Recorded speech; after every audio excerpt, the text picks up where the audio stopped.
শোভন চ্যাটার্জি আপনার দীর্ঘদিনের সহকর্মী ছিলেন, বেহালা পশ্চিম, মানে বলা যেতে পারে আপনারা দুজনে পাশাপাশি বিধায়ক। না কালকে আমার আমার আমার নিজের কনস্টিটিউয়েন্সির ওর কাউন্সিলর ছিল, কাউন্সিলর ছিলেন, সেখান থেকেও মেয়র। তো সেখানে বলা যেতে পারে পাশাপাশি বিধায়ক, বহুদিনের সহকর্মী ছিলেন। কালকে অভিষেক বন্দ্যোপাধ্যায়ের হুইল চেয়ার ঠেলেছেন, কি বলতে চান? ঠিক কাজ করেছে, 100 বার ঠিক করেছে। আমার যদি পা ঠিক থাকতো তাহলে আমি রাস্তায় নেমে প্রতিবাদ করতাম। আমার প্রতিবাদের ইস্যু ভিন্ন, কিন্তু একজন নির্বাচিত প্রতিনিধির নিরাপত্তা দেওয়ার কথা হচ্ছে সরকারের, সেই নিরাপত্তা দিতে তারা ব্যর্থ হয়েছে।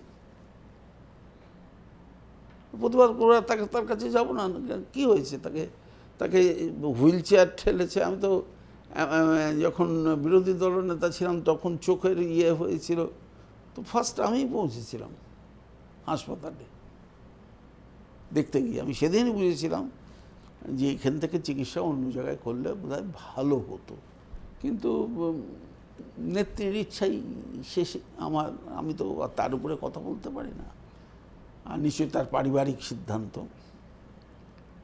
কিন্তু সেদিনের তো এটা তো কাল্পনিক না, সেদিন তো ঘটনা ঘটেছিল।